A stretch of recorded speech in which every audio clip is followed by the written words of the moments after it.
Well, hello guys, back again. Hope you guys had a great 4th of July, and I hope my message in my video, some people saw it, and if they didn't have something better to do it, they were down their luck that they were feeling better, because like I said, I was pretty damn sick from upper viral infection / respiratory infection. It was awful. But I just want to do a quick video. My pipes came in, Canadian. Now I tried making videos, and I have made multiple videos, and I'm trying to make this some, they're quality videos. I don't want to make something that's shoddy, that wouldn't be very well. I'm trying to get used to cameras. I'm not a camera person, so I talk completely different when I'm around different people or other people. So I'm trying to get used to this. I'm trying to look at the camera. I'm trying to get everything settled in, and I'm trying not to say, oh, or but every sentence I'm saying as a filler. I wanted to show you the pipes I bought on eBay that I was talking about in the video. First one is the Canadian. I bought this pipe on eBay for $15. I believe the seller is R.A. Treasures. But if you literally type in Briar Pipe on eBay, you'll probably find them around. If not, you can't find them under R.A. Treasures. But this Canadian was $15. It has not a lucite stem, an actual vulcanite stem. And it's rusticated. It's unfinished, but it was rusticated. And it's such a quality pipe. I am shocked by this. It is the best smoker I own by far. What happens is, ironically, when you smoke this thing, the nicotine in the tar actually goes through the shank, through the layers, and it's been coloring quite a bit, and it is going to get, it's not going to be the prettiest thing when it's done smoking, but it is the best smoking implementation machine I have.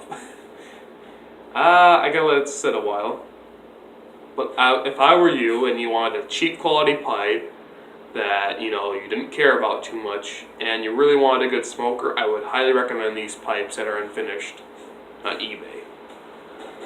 Okay, there's that one. And like I said, it's a Canadian. The shank is a smaller Canadian. It's not too big. It has a saddle bit on it, and the height of the bowl is roughly about a stacked billiard. Next pipe was the one I got really excited about, and that's is the vintage Missouri Meerschaum corncob pipe. Now, a lot of these pipes were made by Phoenix, which was an antique, not antique, back in the day they were an antique. It was another corncob manufacturer, and they were called Phoenix. And they made very similar pipes. Missouri Meerschaum, I believe they took over them and they started making them, and they made them for a short time, but this one is a Missouri Meerschaum. You can see that sticker and the naming on it. This was the very first corncob pipe I ever bought. Well, not the first corncob pipe. Well, it was the first corncob pipe, but not only that, it was the first pipe I ever bought. It's not the same pipe, because that one got long lost a long time ago. But this one is the exact same pipe. I bought this one a little bit more expensive. This was $13, and it was unsmoked. I smoked it. Put about 3 or 4 bowls in this thing since I've owned it. And it's nostalgic purposes. This was the very first style of pipe I ever smoked, and I wanted to get one. I've been thinking about this a lot.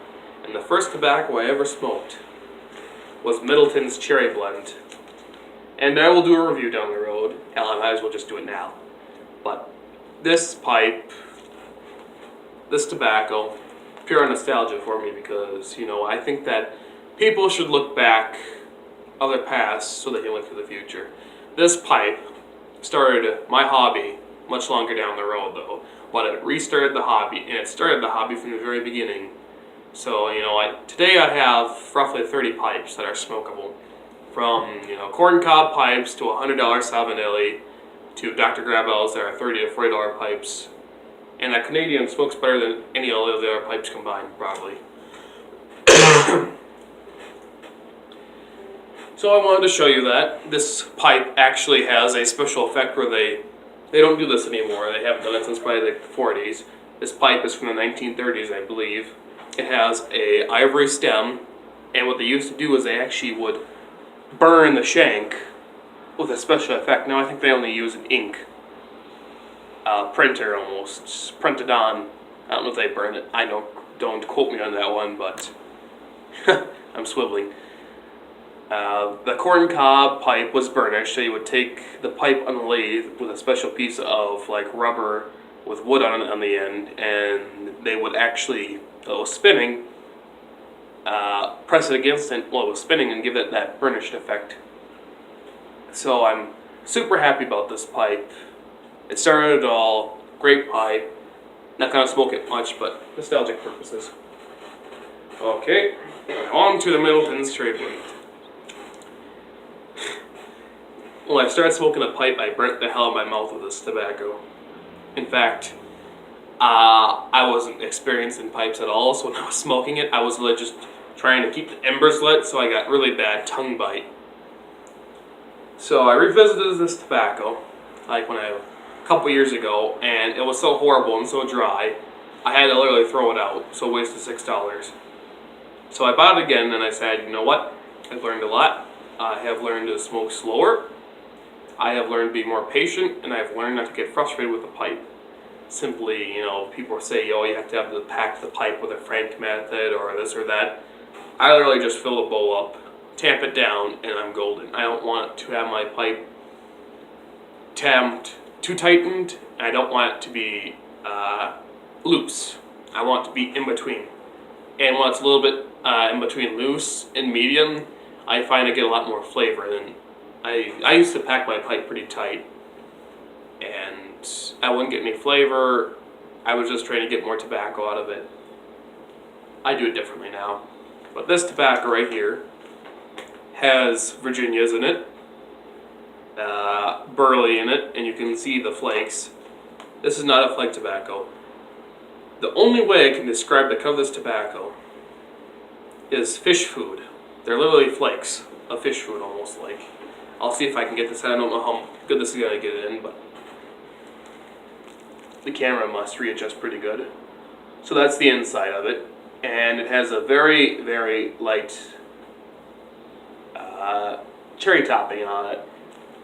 It smells very good. It smells like chocolate. It smells like if you were to have a chocolate cherry liqueur. That's what it smells like.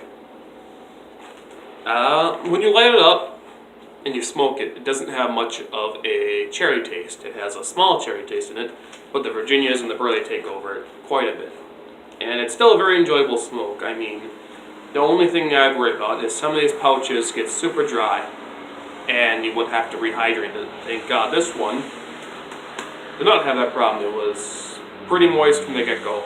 So that's what you have to watch out for. I've had a lot of pipe tobaccos where they have come too dry and I had to rehydrate them, and I've had tobaccos that were too moist and I had to let them settle for a while. So fighting metal, that can be pretty hard too.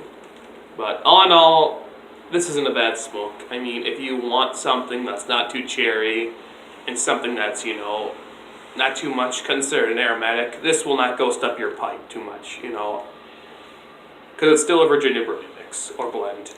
So that's just my 2 cents. Good to see you back. I'm glad to be part of the YTPC pipe community. I'm watching a lot of videos of people who don't have super amount of channels like mine, but hopefully mine will grow with time, and I enjoy watching it. I watch Bradley and a lot of small stuff and things and a lot of smaller ones. I love watching Aristocop. Scott makes wonderful videos, and if you're watching this, guys, people who are watching this, definitely check out Scott's videos, aristocop.com, and he goes under Aristocop on YouTube, and he does a breakfast video, Mark Wood's breakfast video, and his son has some very interesting comments, to say the least.